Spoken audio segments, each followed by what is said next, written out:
नमस्कार दोस्तों, आपका स्वागत है हमारे YouTube चैनल पर। आशा करता हूँ आप एकदम सुरक्षित और स्वस्थ होंगे।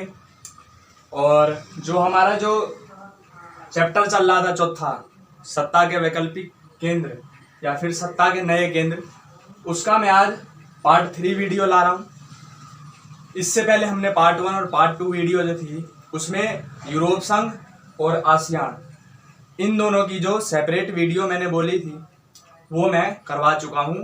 अगर आपने वो दोनों वीडियो नहीं देखी है तो जा करके उसे ज़रूर देख लें, क्योंकि उसमें से बहुत ज़्यादा ही महत्वपूर्ण प्रश्न बनते हैं जो पेपर की दृष्टि से बहुत ज़्यादा ही ज़रूरी है।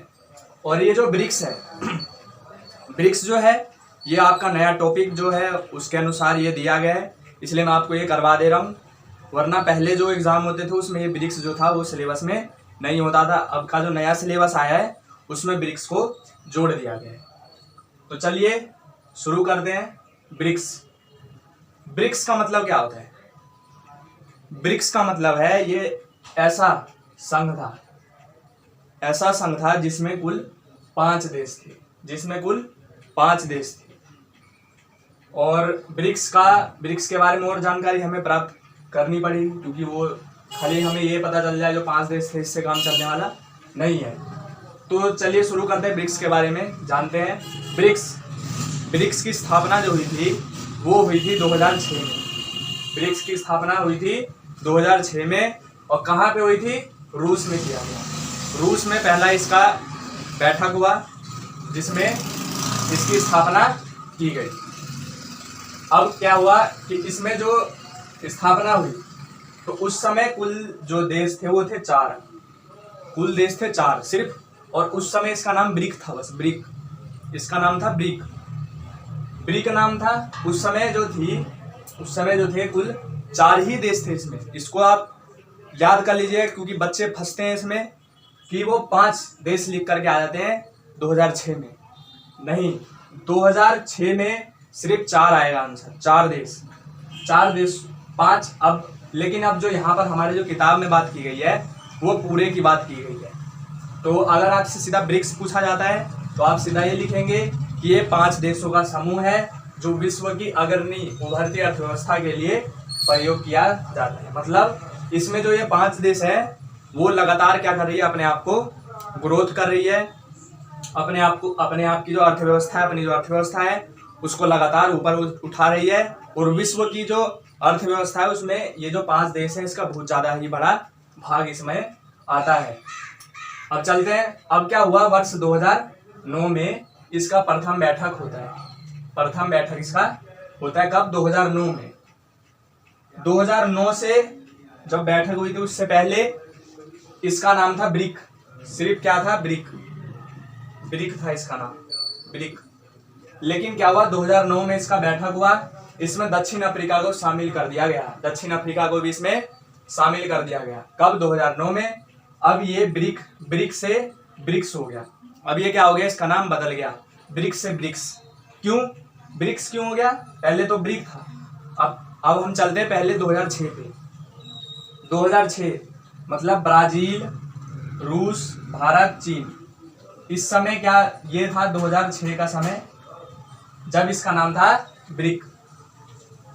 2006 से लेकर के 2008 तक जो था वो सिर्फ ब्रिक के रूप में इसमें इस संघ में काम हो रहा था। लेकिन अब आया 2009 का समय। 2009 में क्या हो गया? इसमें दक्षिण अफ्रीका और जुड़ गया। तो अब ये हो गया ब्रिक्स। क्यों? क्योंकि एस से होता है साउथ अफ्रीका। और साउथ अफ्रीका को हम जानते हैं साउथ को दक्षिण कहते हैं, तो दक्षिण अफ्रीका 2009 में जुड़ गई, इसलिए इसका ब्रिक्स हो गया। बी से ब्राजील, आर से रसिया या फिर रूस, आई से इंडिया या फिर भारत, सी से चाइना या फिर चीन, और एस से साउथ अफ्रीका या तो दक्षिण अफ्रीका, आप इसको लिख सकते हैं। तो ये था आपका ब्रिक्स की स्थापना कब हुई, क्या थे इसमें, ये किस प्रकार अपनी अर्थव्यवस्था को आगे बढ़ा रही है, उसके बाद साउथ अफ्रीका इसमें कब जुड़ा। ये जरूरी है आप याद कर लेना, कंफ्यूजन इसमें नहीं होनी चाहिए। ब्रिक और ब्रिक्स में अंतर भी पूछ लिया जाता है कभी कभी। तो ब्रिक और ब्रिक्स में अंतर मैं आपको ऐसे ही बता दे रहा हूँ कि ब्रिक में सबसे पहला पॉइंट तो आप ये लिखेंगे, ब्रिक में कुल 4 देश आते हैं और ब्रिक्स में कुल 5 देश आते हैं। ठीक है, यही था आपका अंतर। ब्रिक्स की जानकारी प्राप्त करने के बाद अब हम चलते हैं अपने इसी का उद्देश्य, मतलब ब्रिक्स के उद्देश्य के बारे में अब हम जानेंगे। तो ब्रिक्स के जो उद्देश्य हैं वो मैंने एनसीईआरटी बुक से निकाले, तो ज़्यादा इसमें ब्रिक्स के उद्देश्य नहीं बनते हैं, सिर्फ 3 ही बने। तो चलिए इसको मैं आपको बता देता हूँ जल्दी से जल्दी, और एकदम आसानी से आपको समझ में भी आ जाएगा। और मैं आपको एक ट्रिक बताता हूँ पेपर में, ये चीज़ आप याद कर लीजिएगा। चाहे यूरोपीय संघ हो, यूरोपीय संघ हो, या फिर आसियान हो, या फिर आपका ब्रिक्स हो, एक चीज याद कर लीजिएगा। ये चीज मैं आपको बता दे रहा हूँ, याद करिएगा एकदम, ये चीज गांठ बांध दीजिए कि सब में आपका इन तीनों में से अगर किसी का भी उद्देश्य आपका पेपर में पूछा जाता है तो आपको जो मैंने करवाया है आप ये 3 पॉइंट लिख दीजिएगा। एक भी नंबर नहीं कटने दूंगा, एक भी नंबर आपका नहीं कटेगा, चाहे यूरोपीय संघ आ जाए, आसियान आ जाए, ब्रिक्स आ जाए, तीनों में आप यही पॉइंट लिख दीजिएगा, आपका एक भी नंबर नहीं कटेगा। बस आपको चेंज कहाँ करना है, अगर यदि यूरोपीय संघ का आता है तो यहाँ पर यूरोपीय संघ लिख दीजिएगा ब्रिक्स के अलावा।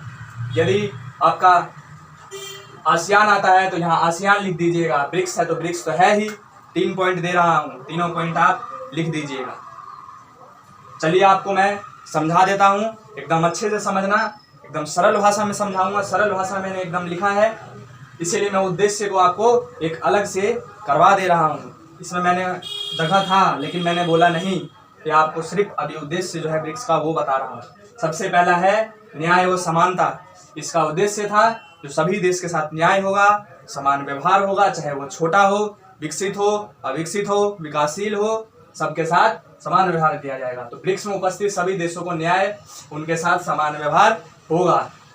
सहयोग व पारस्परिक आर्थिक लाभ का वितरण। इसका मतलब सभी देश जो ब्रिक्स में सम्मिलित है सब एक दूसरे की सहयोग करेंगे। यदि कोई गरीब है तो उसको हम ऊपर उठाने के लिए, आर्थिक विस्तार करने के लिए उसको सहयोग देंगे। वो अगर किसी देश को आर्थिक लाभ यदि होता है तो उसका समान वितरण जो है पूर्ण सभी देशों में होगा। सभी देशों का आर्थिक सहयोग व विकसित देश आर्थिक लाभ का वितरण करेंगे। जो भी देश है वो अगर किसी को लाभ नहीं हुआ है तो उसकी सहायता करेगा। उसका तीसरा पॉइंट सबसे महत्वपूर्ण है अहस्तक्षेप की नीति। इसका मतलब किसी भी टकराव को शांति से खत्म किया जाएगा तथा लड़ाई तक नहीं ले जाया जाएगा। याद रखना, अहस्तक्षेप मतलब अगर किसी 2 देशों के बीच यदि मतभेद होता है तो उसे खूनी लड़ाई तक नहीं ले जाया जाएगा, उसको एकदम शांति रूप से उसको खत्म किया जाएगा। लेकिन ब्रिक्स जो है उसमें एक अपवाद है, क्या कि भारत और चीन, लगातार भारत और चीन इसमें सम्मिलित है परंतु दोनों में मतभेद होते रहता है। भारत और चीन दोनों क्या है, बीच बीच में आप सुनते होंगे कि लगातार इनके बीच में कभी गलवान घाटी पर, कभी अरुणाचल प्रदेश में, तो यहाँ और वहाँ इनके बीच में मतभेद होते ही रहता है।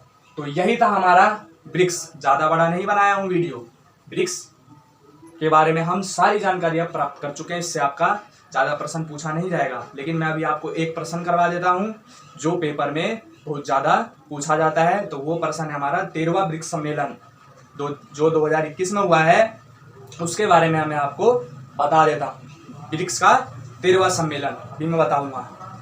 जैसा कि मैंने आपको बोला था, जो वीडियो के आखिरी में मैं 13वां ब्रिक्स सम्मेलन आपको करवा के ही आज जाऊँगा। और एक चीज़ आप याद रखिए कि ये वाला जो है आपका 5 नंबर में ये प्रश्न बहुत ज़्यादा ही चांस है जो पूछ लिया जाएगा, क्योंकि ये अभी अभी सम्मेलन हुआ है। और ब्रिक्स से जो अगर सरकार सोचेगी जो 5 नंबर का क्वेश्चन दिया जाए तो आपका यही प्रश्न आपका बनेगा, क्योंकि इस बार जो ये सम्मेलन हुआ था इसकी अध्यक्षता प्रधानमंत्री श्री नरेंद्र मोदी जी के द्वारा किया गया था, इसलिए आपको ये परीक्षा में दिया भी जा सकता है। इसलिए आप इसको जरूर ही कॉपी में नोट कर लीजिएगा और इसको बहुत ज़्यादा इस क्वेश्चन पर ध्यान दीजिएगा। ज़्यादा मत वो नहीं है, ज़्यादा भयंकर नहीं है, बहुत ज़्यादा ही आसान शब्दों में मैंने लिख दिया है और एकदम अच्छे से आपको समझ में भी आ जाएगा। चलिए अब हम शुरू करते हैं। तो प्रश्न आपका पेपर में किस प्रकार पूछा जाएगा, जो यदि अगर 1 नंबर में प्रश्न पूछा जाता है तो अगर पूछा जाएगा जो 13वां ब्रिक्स सम्मेलन की अध्यक्षता किनके द्वारा की गई थी? तो आप लिखिएगा श्री नरेंद्र मोदी जी के द्वारा। और अगर 5 नंबर में पूछता है जो 13वां ब्रिक्स सम्मेलन की व्याख्या कीजिए, 13वां ब्रिक्स सम्मेलन किस प्रकार एक पहले के सम्मेलन से अलग है उसको सिद्ध कीजिए। तो आप ये सब चीजें उसमें लिख सकते हैं। अब चलिए शुरू करते हैं। 13वां ब्रिक्स सम्मेलन था क्या? तो समय था इसका 9 सितंबर 2021 का। 9 सितंबर 2021 को 13वां ब्रिक्स सम्मेलन हुआ था, जो वर्चुअल माध्यम से मतलब ऑनलाइन तरीके से जो सम्मेलन हुआ था वो क्योंकि कोरोना था इस वजह से लाइव ऑनलाइन रूप में इसका सम्मेलन किया गया था। इसकी अध्यक्षता भारत के प्रधानमंत्री श्री नरेंद्र मोदी जी के द्वारा इसकी अध्यक्षता की गई थी। इसके लीडर प्रधानमंत्री जो भारत के इस समय के उनको बनाया गया था। अब क्या हुआ, जो इसमें अब बातचीत में क्या क्या मुद्दे जो थे वो रखे गए थे, किन किन बातों पर इसमें ध्यान दिया गया, तो उनके बारे में अब हम जानते हैं। तो सबसे पहला मुद्दा था जो भारत सबसे ज़्यादा जिससे ग्रसित है उसको भारत ने सबसे पहले इस मुद्दे में उठाया। तो सबसे पहला मुद्दा था आतंकवाद। आतंकवाद से हम जानते हैं कि पूरे विश्व में सबसे ज़्यादा भारत ही परेशान है। पूरे विश्व में आतंकवाद से सबसे ज़्यादा खतरा किसको है? भारत से ही, भारत को ही है। तो इसलिए सबसे पहले प्रधानमंत्री जी ने आतंकवाद को मुद्दा बनाया कि आतंकवाद को सबसे पहले अब खत्म करना बहुत ज़्यादा ही जरूरी हो गया, क्योंकि इसके कारण भारत में हर साल लगभग 500 लोगों की मौत आतंकवाद के कारण हो जाती है। उसके बाद दूसरा मुद्दा था डिजिटल हेल्थ। अब कोरोना आ गया था, तो कोरोना में अब सबको पता चल गया जो फिजिकल अगर कोई हेल्थ अगर होता है, सुविधा मिलती है, उसके कारण क्या हो रहा है, कोरोना फैल रहा है। उसके कारण लोगों के अंदर एक दूसरे के अंदर वायरस का आदान प्रदान हो रहा है। तो डिजिटल हेल्थ का उस समय एकदम बढ़िया अवसर था, इसलिए सबसे पहले प्रधानमंत्री जी ने डिजिटल हेल्थ के ऊपर चर्चा की और कहा गया जो तकनीक के माध्यम से स्वास्थ्य सुविधाओं को उपलब्ध करवाना चाहिए। ठीक है, अच्छे से आप ये समझ चुके होंगे। डिजिटल हेल्थ पर चर्चा की गई। तीसरा था वैश्विक व क्षेत्रीय सुरक्षा पर आम सहमति, मतलब सुरक्षा को लेकर के इसमें मुद्दा बनाया गया। तो किस प्रकार जो इसमें जो ब्रिक्स में जो सम्मिलित देश हैं वो किस प्रकार अपनी सुरक्षा को बढ़ा सकते हैं।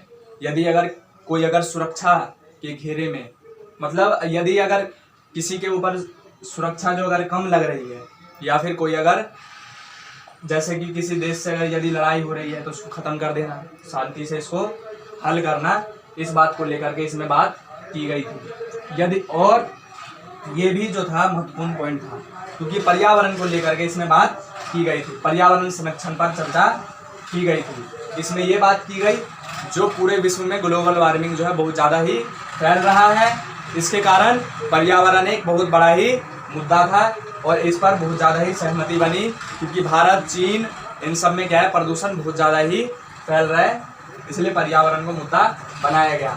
तो यही था हमारा पार्ट 3 वीडियो और ब्रिक्स के बारे में हमने जो जाना। मैं आशा करता हूँ आपको ये अच्छे से एकदम समझ में आ गया होगा और इस वीडियो को हम यहीं पर एंड करते हैं, ज़्यादा बड़ी वीडियो नहीं बनाऊँगा। और यदि आपको कोई परेशानी लग रही हो तो आप कमेंट बॉक्स में बता दीजिएगा। जो हमको ये चीज़ समझ में नहीं आया तो मैं आपको वो किसी और वीडियो में उसके बारे में थोड़ा सा बता दूंगा। आशा करता हूँ आपको ये वीडियो पसंद आई होगी। वीडियो को लाइक करिए, चैनल को सब्सक्राइब कीजिए, ज़्यादा से ज़्यादा शेयर कीजिए अपनी क्लास में, जिससे और बच्चों को भी ये वीडियो समझ में आ जाए, क्योंकि मैंने एकदम सरल भाषा में इस चीज़ को समझाया है। तब तक के लिए धन्यवाद। सुरक्षित रहिए, घर पर रहिए। जय हिंद।